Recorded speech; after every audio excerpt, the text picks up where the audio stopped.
Touch on the men's gym.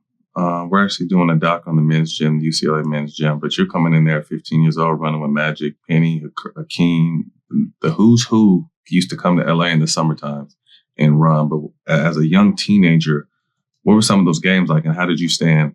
How did you fare against those guys? Man, I used to look forward to it. I mean, I didn't care how much I had to train, work out. I couldn't wait to hoop. I knew it was going to be a test every time we got there.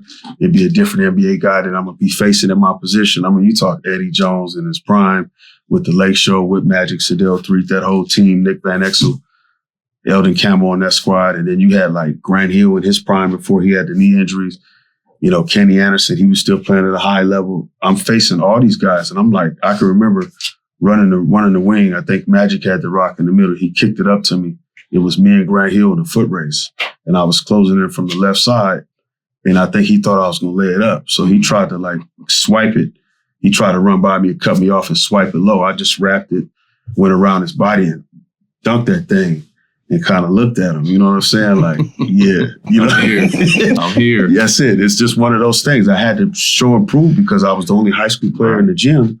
Everybody else is NBA guys, and I'm playing with Magic. 100%. But you're speaking high school, like you're a young high school, like you're 15 years old. Right. You know what I mean? Like we played a 16-year-old eighth grader this year in AAU. You know what I mean? You're a 15-year-old freshman playing against grown ass He looked NBA 22 stars, though. He looked right? 22, 3. Yeah, but I mean, he looked 15. in all actuality, he's a baby though. Yeah, he was you know a baby. what I mean? You're really a baby in the grand scheme of things, and to get out to really do your thing. It was crazy. Do you ever get a chance to work with any of those guys outside of the men's gym? Any pros that you worked with coming up? Or I was did it a more little just your cup own of thing? coffee with KD a little bit early. With KG? Yeah, KD. Oh. Durant, he came out and worked with him a little bit behind the scenes. But Harrison Barnes a little bit. Mm-hmm. A lot of college guys behind the scenes, you know, at all different levels. And handpick high school players. Because I don't like dealing with all the guys because the energy, if it's not right, and if your mind is up here, I'm not even going to waste my time because in my mind, like, you have no idea what it was like when I was playing and what happened and how humbling it can become. So you can be here and they build you up to do what? To tear you down. Mm-hmm. So stay in the middle. You can kill. That part. Summer '95, you play against Kobe. What was that like? What was that game like? Man, rest in peace, first and foremost. NBA Players Camp, Princeton, New Jersey. One of the first they did. An NBPA Top 100. Heard a lot about him going into the camp. I was already nationally known. Kobe was rising at that time. I think he was a junior that summer. Yeah. And we really went at it. We had a meeting that night before in the mess hall. Everybody sat down and ate in the cafeteria. And, you know, everybody's kind of sharing stories. And we started jawing back and forth. The East-West thing, you know, it was at a high tension with Biggie and Pac. So Kobe was feeling good. You know, had some choice words for me, you know what I'm saying? And, you know, the pit bull that I am, I'll be right back. And, you know, I don't want to get into all that part of it, but we really got after it. When we played each other, in my head, I was like, he's the one that's standing in front of me right now. Everybody else, I feel like I was doing what I needed to do. I wanted to really show him that he wasn't better than me because I felt like the East Coast always got the knock and the West never really got the respect. So for me, I had like the coast on my back. It was me and I think the Collins twins, one of those guys that was there. Nobody else was from California in the whole camp. I left the camp with a lot more respect than I did when I got there.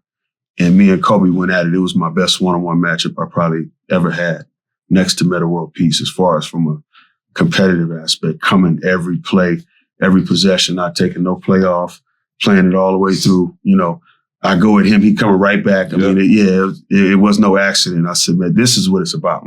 This is what you train for, prepare for, to be played at that highest level. And crazy talk. Oh, yeah.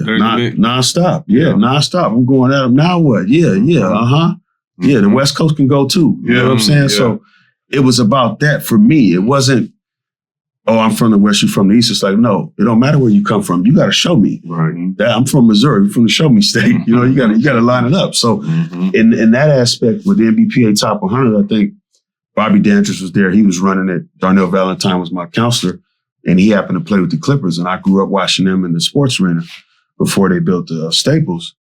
And I told him, I said, man, that crew you guys played with, you guys was tough as nails. It was a different era. So I learned a lot of tricks from that era too.